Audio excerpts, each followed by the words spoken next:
el accidente aéreo más grave de Euskadi. Un error humano y 148 muertos. Algo de dentro te dice, es tu hijo. Lo único que conservo de él es aquel reloj que todavía tiene tierra del Monte Oiz. Había cuerpos por encima de los pinos, trozos de personas. Terrible era, terrible. El único cuerpo que apareció entero era un cuerpo que ya venía cadáver en el propio avión. Como llegaron primero la Guardia Civil, querían coger el mando ellos. La estrella le decía que no. Y al final se sacaron, hasta las pistolas se sacaron. Y al final el culpable acabó siendo el único que no se podía defender, que era el piloto. Se empezó a lanzar la noticia de que había sido un atentado de ETA. Yo creo que los reportajes fueron muy poco cuidados, fueron duros y crueles. Yo creo que por encima del dolor de ellos está el derecho a la información. 23 años después de la tragedia, buscamos todas las respuestas en La Caja Negra.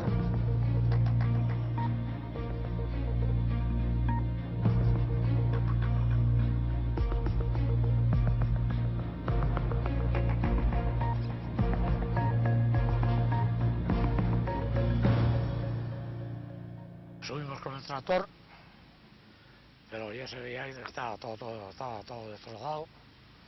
Había cuerpos por encima de los pinos, trozos de personas y una cosa terrible era, terrible. Di unas voces a ver si vivía alguien y ahí no contestaba nada. Silencio. Esa fue la única y dolorosa respuesta que el monte le devolvió a Juan Mari Urquiola, el primer testigo del horror que se desató aquí el martes de carnaval de 1985. Un Boeing 727 acababa de estrellarse en esta ladera. Un error fatal, unos pocos segundos y todo había terminado para los 148 ocupantes de la Alhambra de Granada. Para los demás, el drama acababa de comenzar. La tragedia conmocionó a Euskadi y dejó al descubierto que no estábamos preparados para una situación así, porque lo peor vino después del impacto: el caos, la descoordinación, 8 víctimas sin identificar, Iberia en entredicho, y las voces que todavía hoy siguen afirmando que Oiz fue un atentado de ETA. Pero, ¿cómo fueron los últimos minutos en la cabina del avión? ¿Se pudo haber evitado la tragedia? ¿Qué ha pasado con las familias de las víctimas? Y sobre todo, ¿podría repetirse?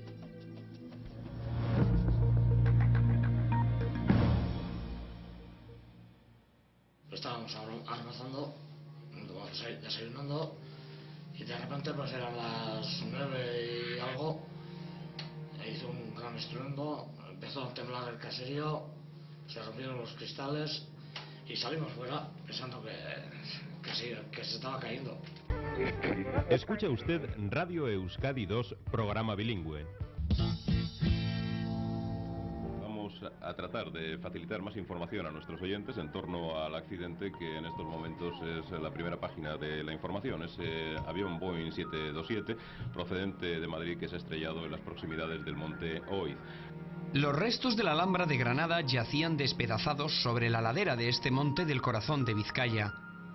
¿Qué pasó exactamente para que un vuelo regular, con una tripulación que conocía a la perfección el aeropuerto de Bilbao, acabara estrellándose en el Oiz?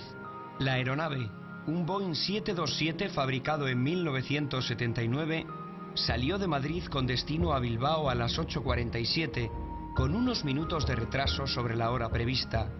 Todo parecía ir bien hasta que, a punto de iniciar la maniobra de aproximación a Sondica, la torre de control pierde contacto con el vuelo 610 de Iberia a la altura de Durango. A las 9:27, apenas 8 minutos antes de llegar a su destino, el avión choca con una antena de televisión. La colisión daña la parte inferior de la nave, que pierde el ala izquierda, gira sobre sí misma y colisiona contra la ladera del monte. A consecuencia del impacto, el aparato se despedaza hasta su destrucción total, abriendo una gigantesca brecha en el pinar del monte Oiz. Los restos humean a más de 900 metros de la antena de ETB. La nave volaba por debajo de la altura recomendada a pesar de que la niebla cubría prácticamente toda Vizcaya. No hubo supervivientes. Los 141 pasajeros y los 7 tripulantes fallecieron al instante. Comandante Patiño, Delta Unión con 141 pasajeros. Tripulación estándar estimada. La toma de tierra aproximadamente I-25. Cambio. Viento 110 grados, 4 nudos, visibilidad 4 kilómetros, reducida por niebla. Cambio. Estamos en la vieja terminal del aeropuerto en Sondica, el lugar al que jamás llegó el avión siniestrado. Estupor, incredulidad, desasosiego. Terribles sensaciones recorrieron estas salas por las que nunca desembarcaron los ocupantes del 610 de Iberia. Sus familias estaban a punto de descubrir que nunca volverían a verles. Y aquella mañana, por primera vez después de un mes, salí a la calle porque mi parto había sido por cesárea. Pues escuché por la calle un comentario que había habido un accidente de avión en Bilbao. Entonces, directamente, ya no pensé más, se me desgarró el alma en ese momento. Mi hermano era marino y él no era su época de venir de permiso, ¿no? No le tocaba venir todavía de permiso. Un compañero del barco se puso enfermo, había que trasladarlo, entonces él hizo de guía o de acompañante, ¿no? Mi madre puso la televisión y nos enteramos de que realmente, cuando yo iba a llevar a mi hija al colegio, había habido un accidente. Estábamos en casa todos, no recuerdo por qué, si eran carnavales o qué, pero dio la casualidad que estábamos todos. Y de repente la señora de la limpieza me dice, María Ángeles, han dicho que se ha caído un avión en Bilbao. Y ya en ese momento, zas, ya, vamos, algo de dentro te dice, es tu hijo. Yo estaba ese día estudiando, vinieron a buscarme a clase. Me dijeron, tu padre ha tenido un accidente y vete a casa. Yo estaba trabajando en ese momento en la empresa de mi padre y de pronto uno de los empleados pues me dice que ha habido un accidente en el avión en el que viajaba mi padre. Pues teníamos 19 años cuando ocurrió el accidente esa mañana, unos críos. Acaba de tener mi hijo, éramos una familia feliz, éramos una pareja feliz y no podía entender que había algo tan terrible, ¿no? que me iba a destrozar la vida. Junto a las víctimas anónimas, en la lista de pasajeros del vuelo 610 de Iberia figuraban los nombres de varias personalidades de la política, las finanzas o la medicina. Pero toda tragedia tiene siempre una cara y una cruz. 2 importantes políticos anularon su billete a última hora. Francisco Fernández Ordóñez, que después sería ministro de Asuntos Exteriores, y Marcos Vizcaya, portavoz parlamentario del PNV. Este hecho fomentó las hipótesis de quienes quisieron ver la sombra de ETA en el Monte Oiz. Pero no fueron los únicos con suerte. No solo me salvé del accidente del Monte Oiz, sino que también tuve la suerte de salvarme de otro accidente, del accidente del choque en Barajas del avión de Santander con uno de Aviaco que iba a Santander con uno de Alitalia que venían, creo que de Roma, que chocaron en las pistas de Barajas. Como suele ser habitual, periodistas y fotógrafos fueron los primeros en llegar al lugar de los hechos. Olfato, suerte o profesionalidad. Así lo recuerdan ellos. Yo entonces trabajaba en Deia y recibí una llamada del periódico diciendo que había habido un accidente de aviación en el Oiz, que no fuese al periódico a Bilbao, yo vivía en Lekeitio, que fuese rápidamente al sitio. Nadie iba por el lugar que había que ir. Habían dicho que había chocado el avión contra las antenas del Oiz, entonces la gente empezó a subir de Garay o de algún otro sitio, con lo cual no había nadie, simplemente había un Ertzaina dirigiendo el tráfico en lo que hacía una especie de cruce hacia el lugar del accidente. Pues me fui ladera abajo, muy duro, durísimo, porque había que sortear todo lo que había tirado el avión en su caída. Bueno, había dejado atrás ruedas del avión, los motores, el fuselaje, que lo había ido fotografiando, y cuando estaba ya como a unos 200 metros vi salir humo. ¿Qué vieron los primeros testigos del horror de Oiz? Allí estaban los que contemplaron el infierno desde la puerta de su casa, los que acudieron al rescate, los curiosos y los que, sin saberlo, se encontraron de repente en el abismo. Nosotros veníamos a una avería normal, una avería común. Solamente nos había fallado la señal del Oiz, teníamos tiempo suficiente porque la emisión no comenzaba hasta las 12, se estaba en carta de ajuste y veníamos como una cosa normal. Había mucha bruma que se mezclaba con humo, aquello parecía, la verdad, un vertedero, una cosa... Hola, buenos días. De nuevo estamos aquí para ofreceros noticias. Antes un testigo directo nos decía en que la vaguada donde se encuentra el avión es una especie de autopista por donde ha viajado, por donde ha bajado, queremos decir, el aparato. El aparato se estrelló contra la ladera del Oiz a más de 300 kilómetros por hora. El impacto pulverizó tanto fuselaje como ocupantes. Los cuerpos quedaron salvajemente mutilados, tanto que el tiempo no ha podido borrar de la memoria de los testigos las más crueles imágenes que un hombre puede imaginar.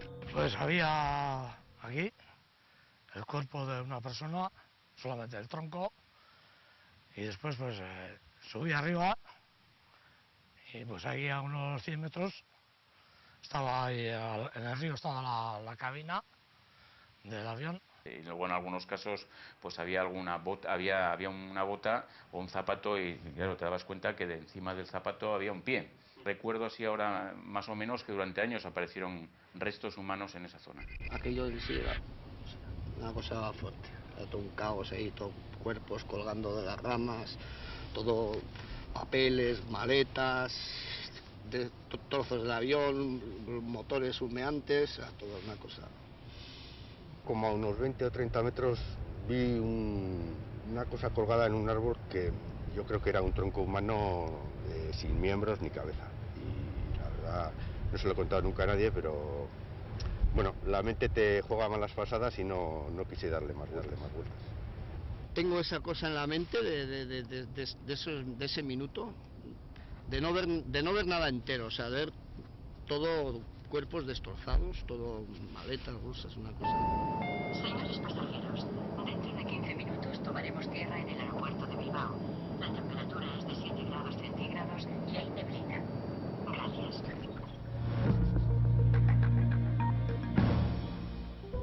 Primero les dijeron que había habido un accidente, que tal vez era el vuelo de su hermano, su marido o su hijo, que incluso podía haber supervivientes. En mitad de la confusión, y aturdidos todavía por el mazazo de la noticia, los familiares de las víctimas intentan dar los primeros pasos para confirmar la peor de las sospechas. Yo tenía tengo una sobrina que trabajaba en Iberia y llamé a Iberia para enterarme. Entonces cuando ella me dijo que era el vuelo que salía pues a la misma hora que iba a venir Javi y que llegaba aquí, pues ya está. La sospecha al poco tiempo, porque llamamos primero a la compañía, la naviera donde él trabajaba, y después, pues al cabo de un par de horas, llamamos a Iberia y a lo largo de la mañana nos confirmaron que sí realmente venía en ese avión. Y luego estuvimos esperando que dieran la lista de pasajeros y cuando ya dieron la lista de pasajeros, pues ya, pues no sé, pues en ese momento no sé, es que fue horrible. Aquí los pasos los dimos nosotros, al menos en mi casa nadie llamó. Aquel día del accidente fue una desprotección total, o sea, no se recibió ninguna llamada, aparte de familiares y amigos. Hola, buenos días. Estamos hablando desde la zona del Monte Oiz. Estamos siguiendo una auténtica caravana de ambulancias y también de distintas unidades de la policía y Ertzaintza que están dirigiéndose todos hacia el lugar donde se supone que están los restos del avión siniestrado. No estábamos preparados y no teníamos experiencia en estos procedimientos de emergencia. Todos teníamos 20 años o 25 años menos y sí teníamos ganas, pero no teníamos criterio. Ahí se veía que cada uno iba por su lado, ¿no? Nos dijeron en un principio que se trataba de una avioneta, no tenían nada claro el asunto, pero todavía íbamos, no sabíamos muy bien lo que era. Y recuerdo cuando bajamos en el caserío que cogimos una camilla, porque no sabíamos qué llevar, cogimos una camilla y nos dijo el señor, dijo, hori utzi bertan, hori esto se beharán. Y ya eso nos dejó, a mí aquello, allí cambié el chip, ¿no? Allí me di cuenta que ya la cosa era grave. El avión impactaba directamente contra la antena situada a mi espalda. Nadie está preparado para una tragedia de la magnitud de lo ocurrido aquí en el Monte Oiz. Tampoco las autoridades, que tuvieron que coordinar la actividad de los diversos equipos de emergencia. Había un pozo que podía tener 1 metro cuadrado, era el único sitio donde podíamos sacar agua así como para la extinción, y había un brazo.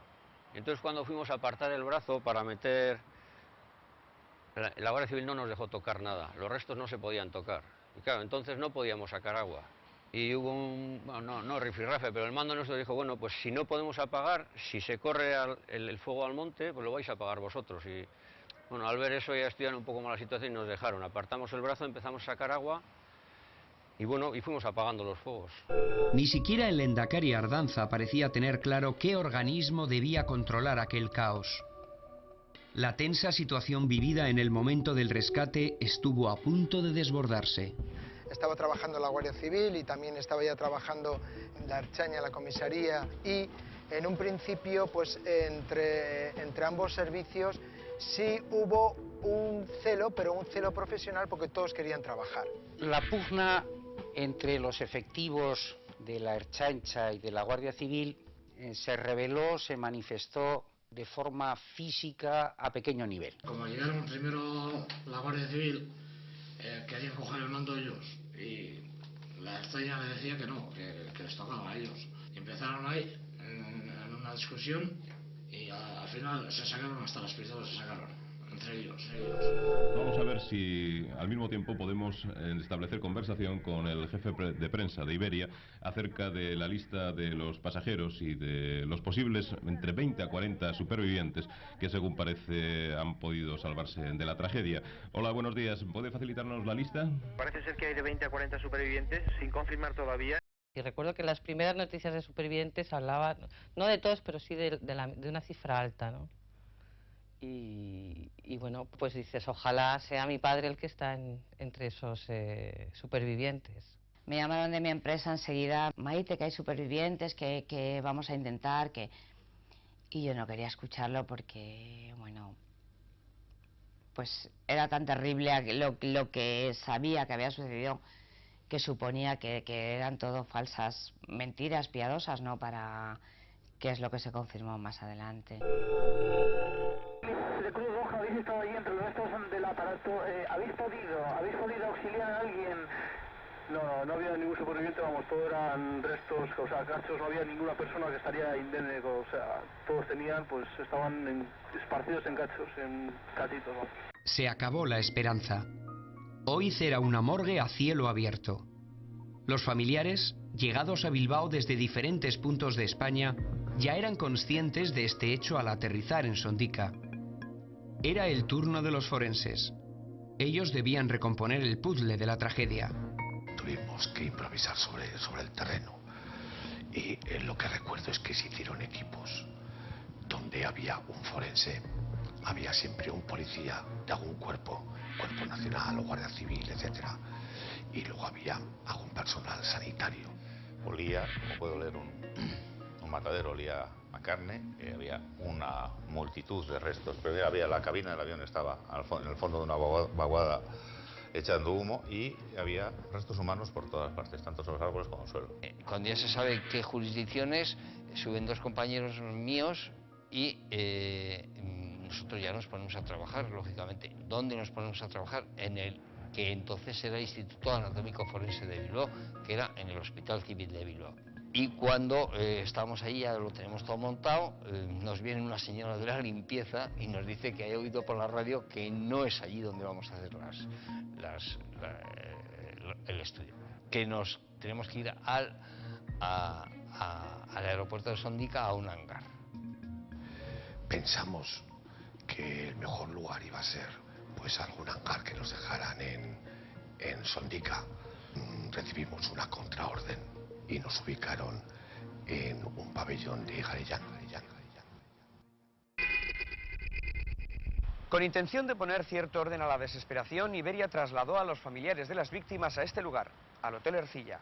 Mientras velaban unos muertos que no tenían, un cruel protocolo de actuación les exigió hacer memoria y anotar en un formulario cualquier dato que ayudara a identificar los cadáveres. Posteriormente se habilitó allí también una sala donde a medida que se iban bajando pues cosas, objetos en sí, nada más, porque allí solo se bajaban objetos, los iban etiquetando y podías pasar a verlos y si reconocías realmente que como alguno que podía ser tuyo, te daban un número y con eso accedías al Arellano de nuevo, ¿no?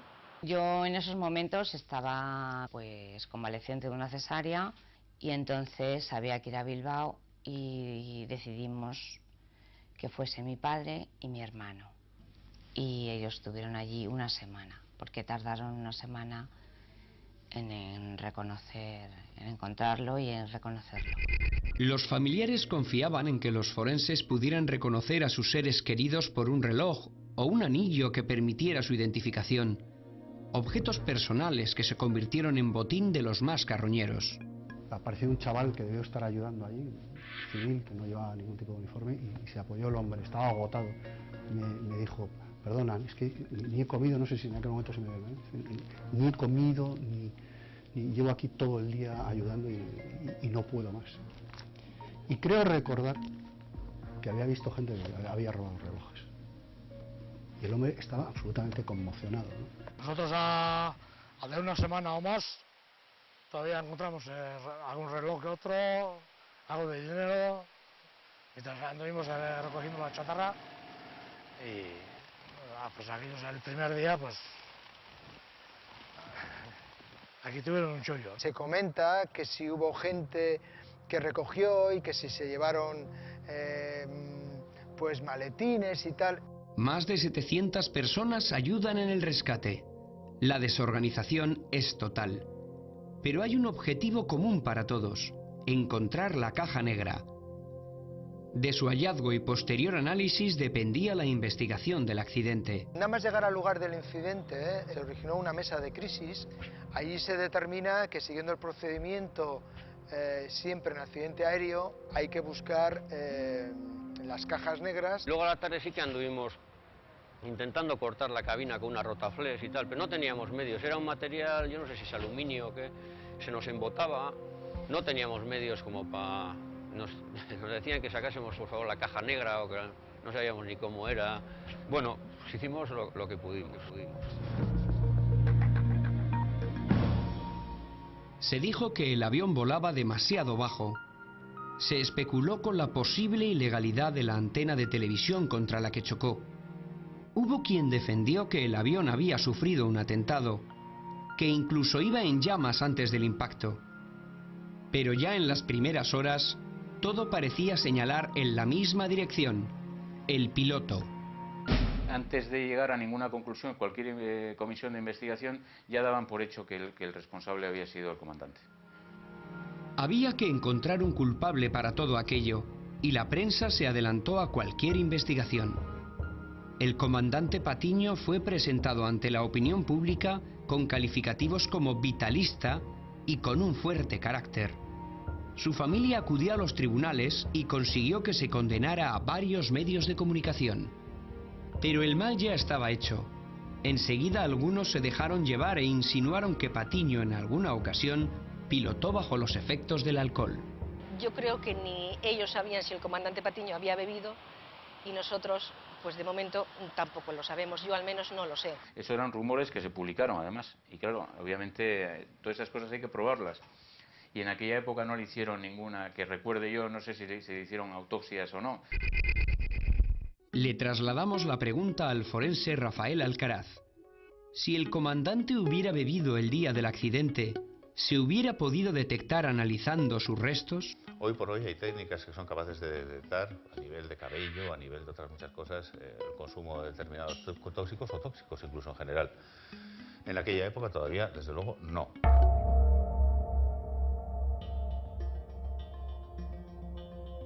La sala en la que nos encontramos era en el año 85 el salón dedicado a las operaciones y meteorología del aeropuerto de Sondica. Desde aquí se coordinaron todos los movimientos aquel martes de carnaval del año 1985. La Comisión de Investigación de Accidentes Aéreos revisó todo lo que se vivió aquí la mañana del accidente. Su informe sirvió para que la sentencia de la Audiencia Provincial concluyera que había sido un error humano. El piloto dejó de ser una víctima más y se convirtió en el verdugo de Oiz. La versión que se da como buena, no es que sea la buena, o, vamos, yo no tengo constancia, es la del el fallo humano, ¿no? Es decir, el fallo humano, y que como el humano que falló ya no puede contarlo, pues ahí está. Es muy cómodo echarle la culpa al que se muere, ¿eh? Yo no creo que el comandante saliera en malas condiciones, como dijeron. No lo creo. Puedo asegurar que el comandante Patiño era un señor en toda la ley. No pienso ni creo que fuera un fallo humano. Todo el mundo ha cuestionado a Patiño. Nosotros vamos a revisar los últimos pasos que dieron él y su tripulación. Este es el análisis, punto por punto, de los hechos que se recogen en el informe técnico del accidente. ¿Qué pasó exactamente en la cabina del 610 de Iberia? ¿Podría repetirse hoy un accidente de esas características? Estamos en una cabina de un avión de un Boeing 737, concretamente en un simulador de vuelo. Hoy el Fernández Orozco va a ser nuestro comandante. Uno de los datos menos conocidos del caso es que, a pesar de que el responsable era el comandante Patiño, no era él quien dirigía el avión en el momento del siniestro, sino el copiloto Emilio López Peña. Según se lee en el informe técnico, las comunicaciones las realiza el comandante, con lo que cabe suponer que no es el piloto a los mandos. Cuenta que al día hacemos 4 sectores, 4 saltos, vamos a Madrid, volvemos. Lo que hacemos es ir cambiando, ¿no? Primero vuelas tú, luego vuelo yo. Entonces, en aquel momento imagino que el que ya volando sea el copiloto, no Patiño. Según el informe técnico, la aeronave voló por debajo de la altitud establecida. La tripulación redondeó la cifra de altitud por defecto y no realizó correctamente las comprobaciones.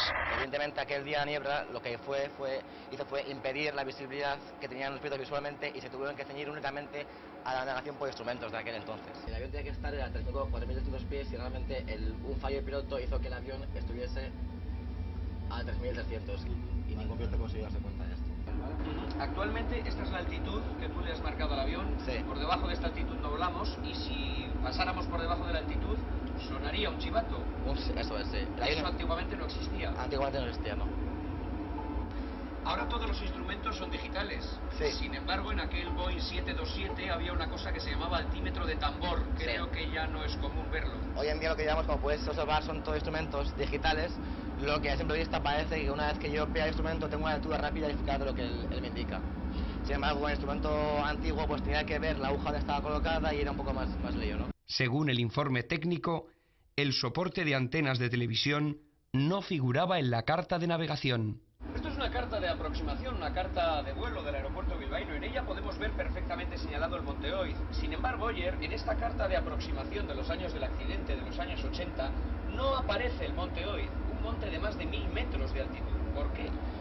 Pues eso lo demuestra mi saber, ¿no? Porque si tal monte hubiese sido reflejado en la ficha del aeropuerto, a lo mejor aquel piloto tuviese un poco más de consideración en el momento de bajar el avión, ¿no? Iberia 610 puede continuar descenso para aproximación a Bilbao, pista 30. Gracias. Descendiendo. Vamos a hacer la maniobra estándar.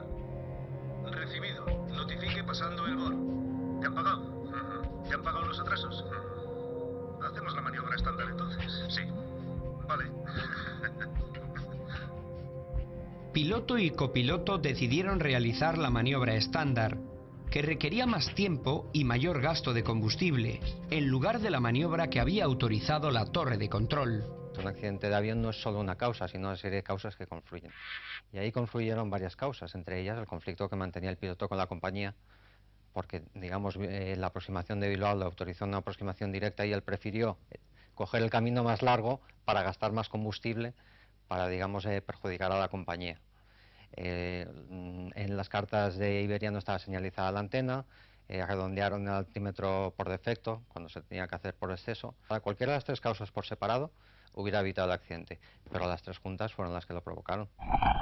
¿Con los nuevos adelantos tecnológicos sería posible un accidente como el del Monte Oiz? No, hoy prácticamente a día de hoy creo que algo así sería inviable. Y ya no se pasa por encima del Monte Oiz a la hora de acercarse al aeropuerto del Hoyo. Ahora lo dejamos a la derecha. Lo dejáis a la derecha. La investigación fue concluyente y no dejó lugar a dudas. Oiz fue un accidente y punto. Pero hay quien alimentó la teoría de la conspiración y señaló directamente a ETA. ¿Hubo algún indicio para ello? ¿Qué intereses tenían quienes hablaron abiertamente de atentado? Al principio era un accidente tal cual y en esa necesidad que tenemos de buscar a un culpable, pues se buscó a ETA. A pesar de que en 1985 viajar en avión era un lujo reservado para clases altas y hombres de negocios, fue precisamente la lista de pasajeros la primera pista que hizo pensar en una acción terrorista. En ella destacaba Gregorio López Bravo, un exministro de Franco. Además, nunca fueron identificados sus restos, con lo que se dispararon todas las alarmas antiterroristas. Pues alguien comentó que no se le había visto en el avión o que no había una seguridad absoluta, y curiosamente se pudo verificar a través de las propias azafatas de tierra del aeropuerto de Barajas, se pudo comprobar su presencia porque este señor era el que había retrasado el avión. La hipótesis de atentado se convirtió en novela. Su autor, piloto y amigo personal del comandante Patiño, especulaba con una posible conspiración por parte del gobierno para ocultar los hechos. ¿Qué piensan los familiares de los muertos? ¿Preferirán pensar que todo su dolor es fruto de la fatalidad, del azar, o que alguien dio la orden de derribar el avión? En aquel accidente hubo muchas personas importantes que en el último momento se desalojaron de ese avión. Y ese avión estaba amenazado, ese vuelo y el anterior estaban amenazados de bomba. Esa es la información que tenemos los familiares de las víctimas. La teoría de la bomba no se sostiene y quien quiera sostenerla sabe que está mintiendo. Claro, cuando se demuestra que ha habido varios accidentes y que son causados por una negligencia de Iberia o de algunos de los ocupantes o técnicas que también se imputan a Iberia, pues lógicamente ahí les hacen pues lo que es una subida importante de primas. Entonces se empezó a lanzar la noticia de que había sido un atentado de ETA. ¿Infundadas teorías de la conspiración o inconfesables secretos de Estado? Vayamos a las pruebas. Para quienes trabajaron en la zona y para los que llevaron a cabo las autopsias, ¿existió algún indicio de atentado? Desde el punto de vista actual, lo que nosotros vimos ahí, repasada la documentación gráfica que tenemos, desde luego no hay ningún motivo para pensar que hubiese alguien dentro que provocase la explosión. Que la explosión viniese de fuera, tampoco tenemos ningún dato así relevante que nos permita hacer esa afirmación. En este momento están trabajando varios helicópteros para el transporte de los cuerpos y se espera efectivamente la orden del juez para el levantamiento de los mismos. Ellos recogían plásticos, en bolsas de plástico, y nosotros bajábamos aquí, a la ladera esa, que estaban ahí los helicópteros, y de ahí llevaban a Garellano. A última hora de la tarde, 7 helicópteros aterrizaban junto al gimnasio del antiguo cuartel de Garellano. Transportaban más de 50 cajas con los restos de las víctimas mortales de la Alhambra de Granada. Forenses de Madrid y Bilbao se enfrentaban a la que sin duda alguna sería la noche más larga de sus vidas. Los cuerpos que llegaban no eran cuerpos, eran prácticamente restos de miembros, trozos de piel, intestinos, huesos, pies, manos. Prácticamente yo diría que el 100%, excepto curiosamente, el único cuerpo que apareció entero o prácticamente entero era un cuerpo que ya venía cadáver en el propio avión. Es decir, el avión transportaba un ataúd, un cadáver, y ese fue el único que yo recuerdo que salió entero, prácticamente entero. Es que el avión tuvo un impacto muy fuerte contra tierra y la velocidad con que llegaba pasó de ser de 300 o 400 kilómetros por hora a prácticamente cero, con lo cual se produjo un movimiento de deceleración brusquísimo en los cuerpos, saliéndose incluso de la propia piel o polifragmentándose, que es lo que nosotros encontramos. Cuando teníamos los dedos derechos, teníamos una ficha policial. Cuando se nos acababan las manos derechas, empezábamos con anillos, con restos identificativos de cada persona. Todos querían un cuerpo que enterrar. El macabro enigma de la identificación de los despedazados cadáveres tardaría días en resolverse. Al cabo casi de la semana, parece ser que apareció un grupo que había quedado en la cola del avión, que parece que estaban los cuerpos más enteros, y entonces a raíz de ahí mi padre me comunicó que había identificado el cadáver. Pues yo creo que aproximadamente entre 8 y 10 días fue lo que duró los labores de identificación, y que fueran llegando como un goteo constante, incluso después de dar por terminada la labor de identificación, siguieron llegando restos humanos. Interminables días de espera, insufribles horas de dolor, las identificaciones se dilataban y las familias pasaban el peor trance de su duelo. Nos pedían todo tipo de ayuda, ¿no? Para hacer todas las pruebas, poder reconocer lo mayor posible a esa persona, identificarla de una forma exacta y realmente tener la certeza de que aquello que iban a entregarte era tuyo. Yo recuerdo que el día antes del accidente, pues hablar con mi padre y quedar para ir juntos porque íbamos al dentista. Y unos días después, muy pocos días después, para que pudieran identificarle, pues yo tuve que ir al dentista a recoger lo que es su molde dental para que pudieran identificarlo. Tardaron lo menos, no sé, 8 días en identificarle. Entonces fueron 8 días un poco de angustia, ¿no? Pues que nosotros le queríamos enterrar en nuestro panteón y había gente que no había padecido. El único recuerdo a la memoria que queda en este cementerio vizcaíno de los fallecidos en el Monte Oiz es un pequeño monumento funerario que ocupa el centro de la parcela, donde están enterrados hasta 74 féretros con un número indeterminado de víctimas. Los restos que se inhumaron sin identificar correspondían a los 140 que fueron identificados, posiblemente.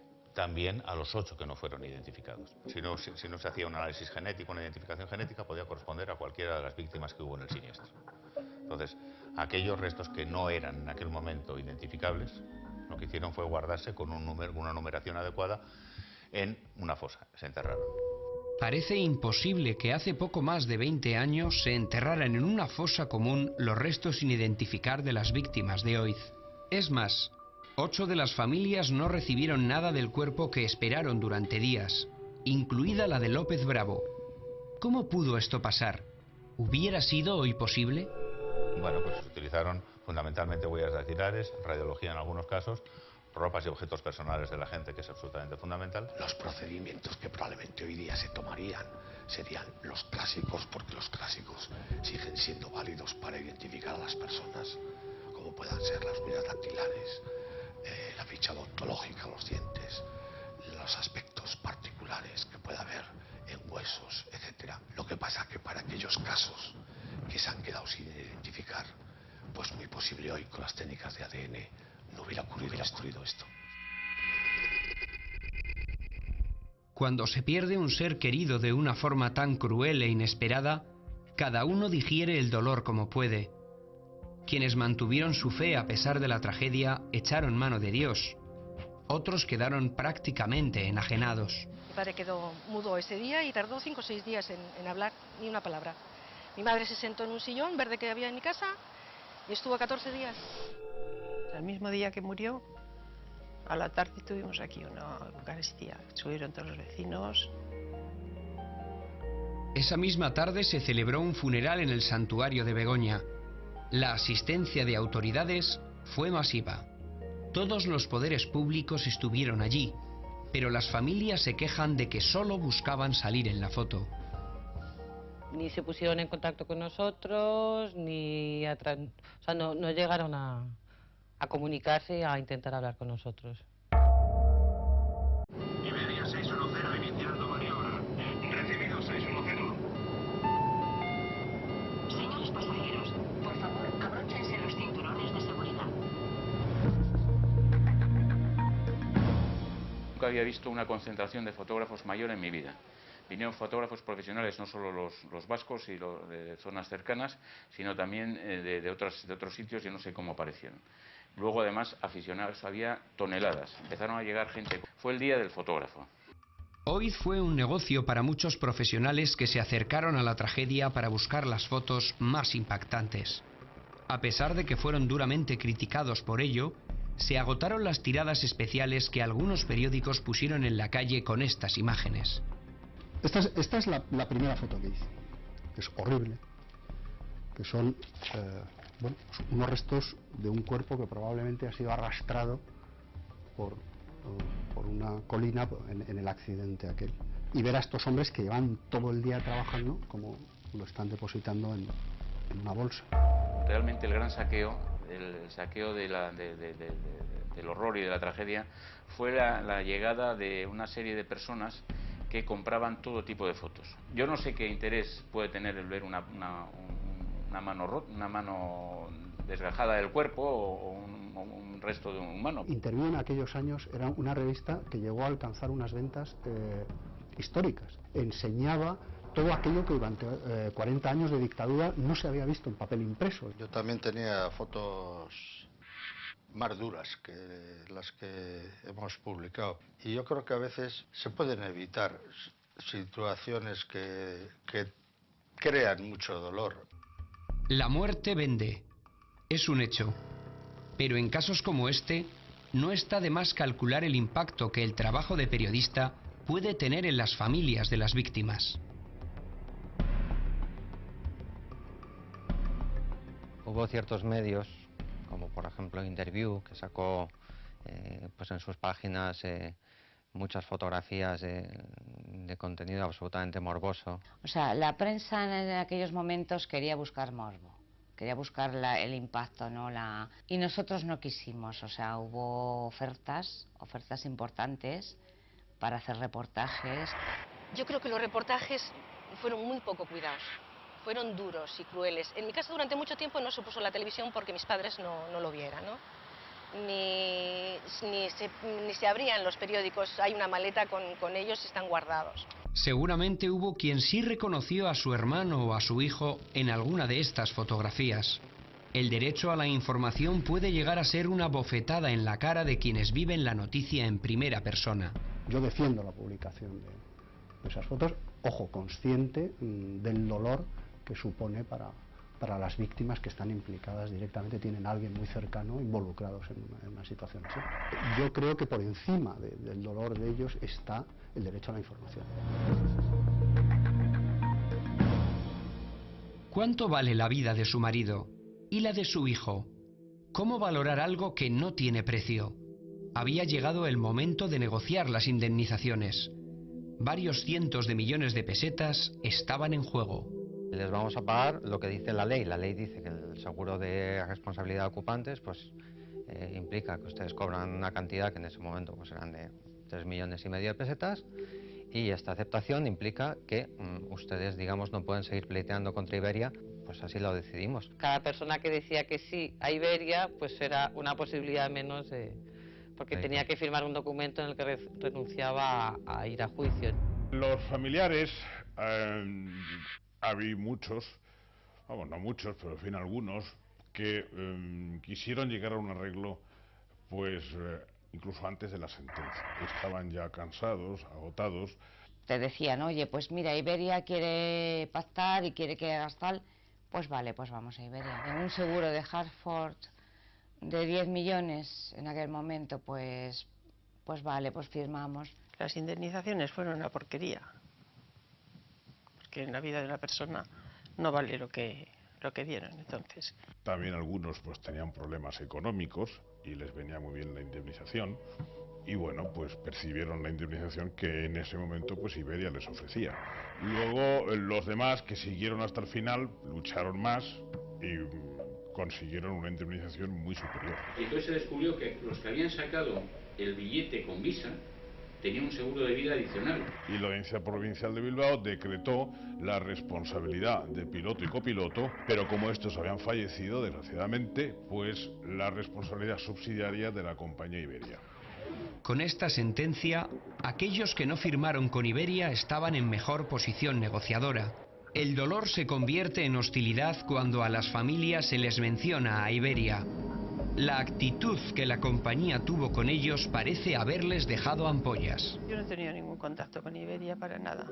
Esa carta que se escribe, como se escribe siempre a una persona que sabes que se ha muerto y que dices, oye, lo siento, y punto. Ni siquiera se pusieron en contacto conmigo, fue a través de mi empresa y nunca más, no he sabido nada más. Los que volamos a Bilbao estamos acostumbrados a pasar algunos nervios en el avión y, como mucho, mirar por la ventanilla y tratar de adivinar cuál, de todos los montes que se ven, es el del accidente.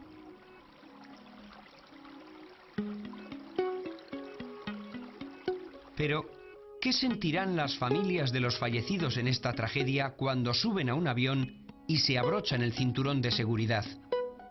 ¿Qué les pasará por la cabeza?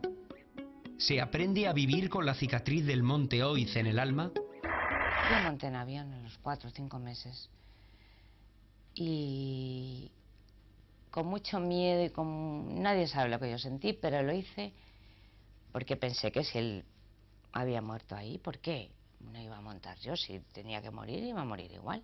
Pues a día de hoy, cuando subo a un avión, lo primero que puedo pensar es que he tardado 23 años en cogerlo.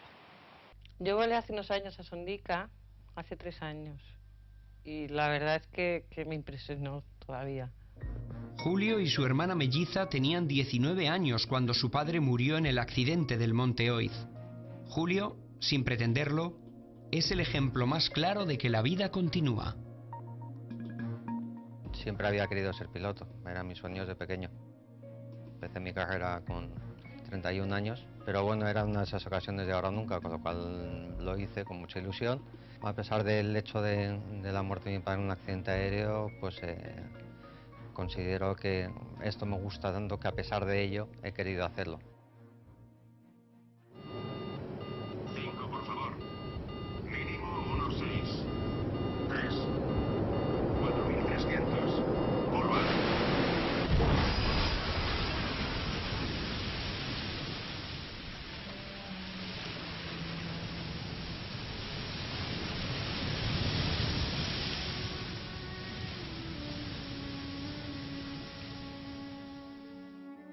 El monte Oiz no solamente se llevó a mi hermano,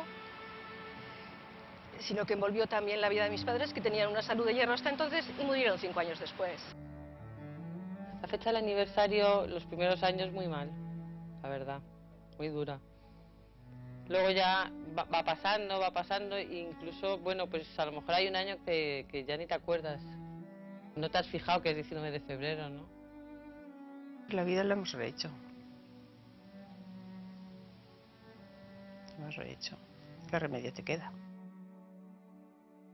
Pues lo único que conservo de él es aquel reloj que encontré entre los objetos que me mandaron reconocer en Iberia, que llevaba en su mano, que se paró unas horas después del accidente y que todavía tiene tierra del monte Oiz.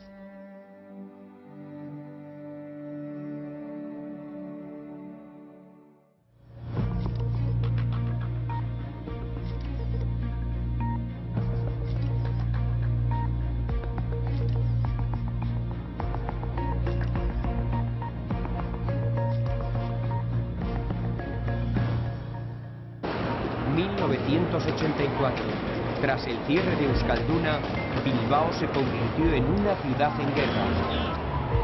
La próxima semana lo veremos en La Caja Negra.